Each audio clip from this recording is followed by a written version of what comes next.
Facebook group. My good friend, the former guest on my podcast and a graduate of my college, the wonderful Michael Beligianis, hailing from over in Denmark. He posted a question on the Facebook group, and I thought I'd share it with you here and give my own reply. It makes for an interesting discussion, I think.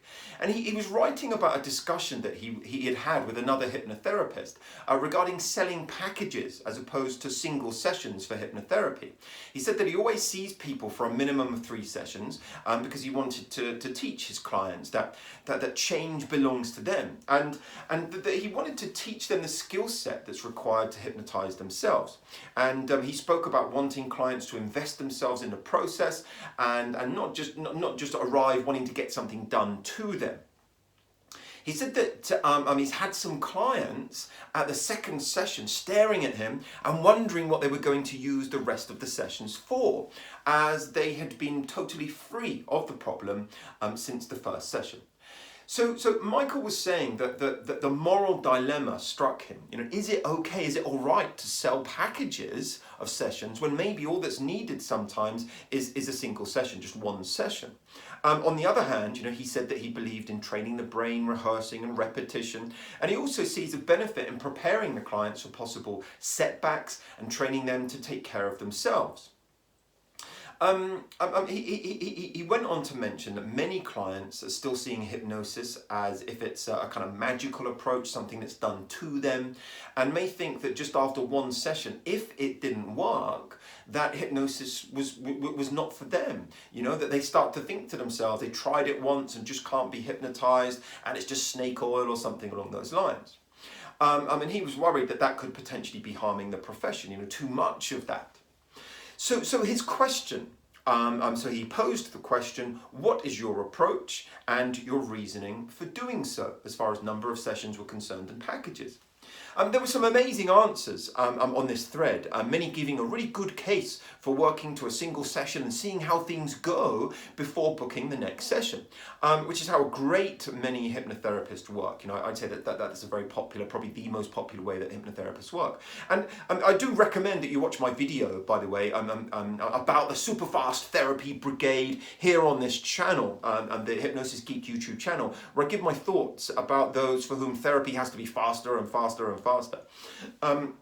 But saying that, some of the people I respect most in the field do work to a single session and see how things go.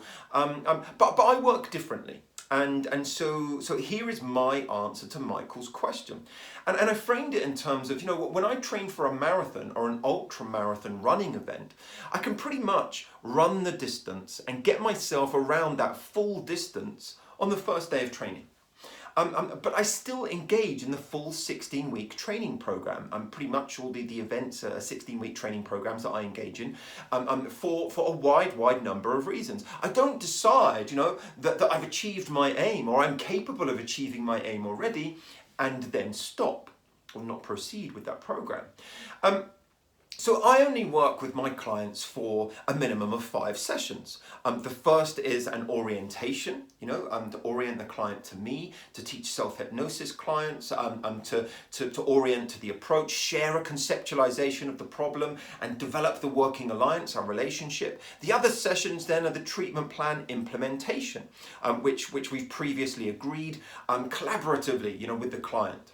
And even if the client believes that they are cured, and regardless of progress, I think it incredibly beneficial to complete the full proposed treatment plan diligently and equip them with the additional skills that will aid with any relapse prevention, which, by the way, is incredibly common with short programs or one-off sessions according to the evidence. And it's much more common than therapists realize or are advised of by their clients. The methodologies of the most empirical or effective empirical evidence that we have in the field of hypnotherapy do tend to have numerous sessions that are part of a long-term plan.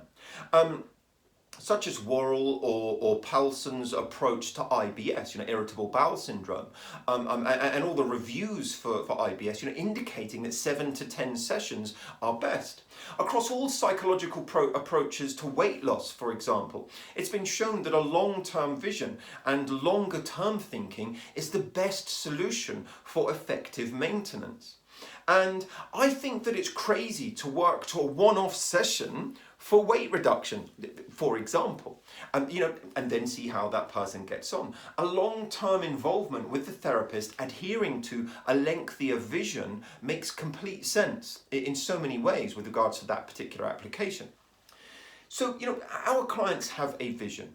And those that have trained with me for cognitive behavioural hypnotherapy in particular will be aware that we set agendas, not just for each individual session, but for the full treatment plan. And this gives the client an outlook, a vision, a perspective, and some expectancy for the upcoming sessions. It also gives a rationale which makes sense and shows that each facet of their issue is being addressed thoroughly and robustly as discussed during assessment and orientation. Additionally, what about those issues which do not have black and white outcomes, in terms of issue or no issue? Clients seeking to raise performance or advancement in an area of their life may not have a line to cross that highlights, I'm cured, I can discontinue sessions. Instead, they're likely to want to carry on learning more and developing more accordingly. It's tough to be finite in that regard, with regards to advancing performance in particular. If you are teaching skills and promoting self-efficacy, then such an approach will never lead to over-reliance on the therapist either. However, the single most evidence-based component across all talk therapies, as far as I can see, is the value of the therapeutic relationship.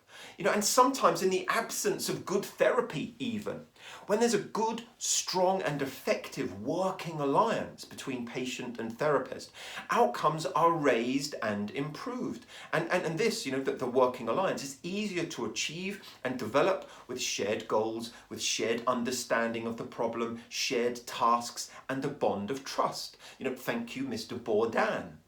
And all these things are much more easily cultivated with planned and ongoing contact, achieved with a treatment plan consisting of a number of sessions.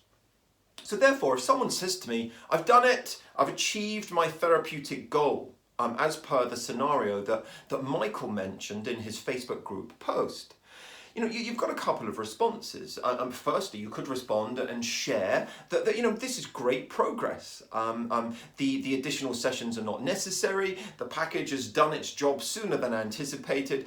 But you as therapists still did the job. You still helped achieve the goal that you were paid for.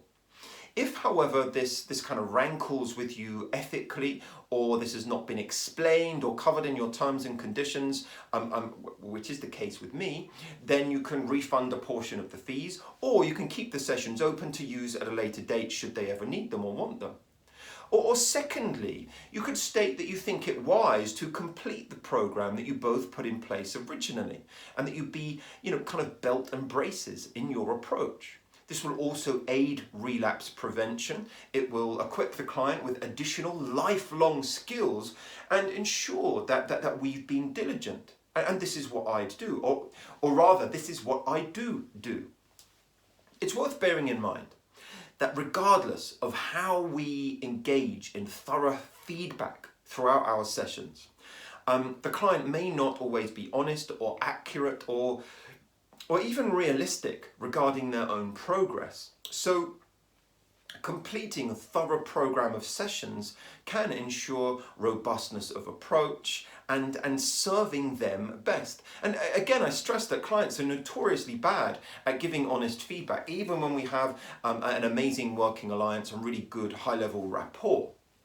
I've worked with a number of people in the early days of my career who have left me after their first session feeling so amazing and so convinced of their wellness that they poured their antidepressant medication away for example, and later on realized what a bad move that was, but they needed to work out a strategy of weaning effectively with their doctor and engage effectively with a diligent plan in place with me to adhere to also. These days, I write it into my initial notes that they must never alter their own existing medication without discussing it first with their GP or physician and so on, or the psychiatrist, whoever's written the prescription. But with this topic, I also make no bones about the fact that this is also a good way to work commercially as a hypnotherapist. Such packages are excellent for cash flow.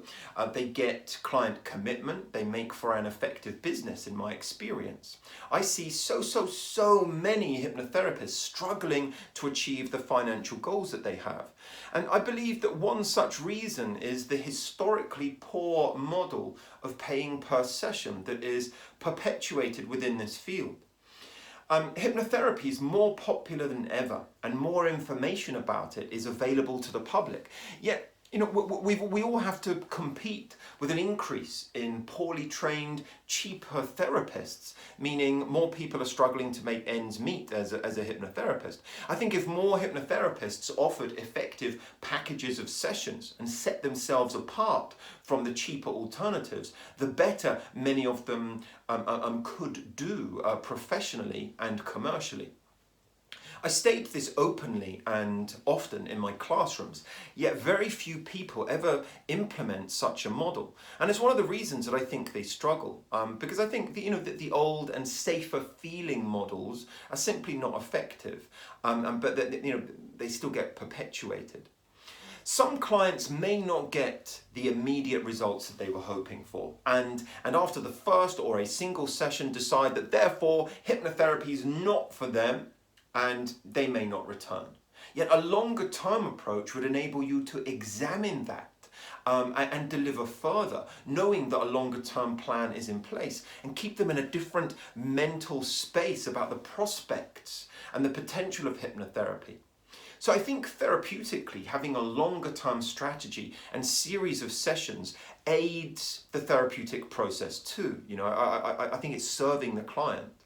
A number of other responses within that Facebook group thread quite rightly stated that there are likely to be exceptions, and much will depend upon the way that each hypnotherapist works, what the approach is, and what issue is being dealt with. I certainly do not state that my way is the only way of working, but I do recommend that more hypnotherapists consider it as an effective model. I hope I've given a good rationale for that. That's it for today. Do subscribe to this channel. Do go visit my college website for more information about my online and classroom-based courses for hypnotherapists. And also check out our online members area, which is a heaven for hypnosis geeks. Goodbye for now.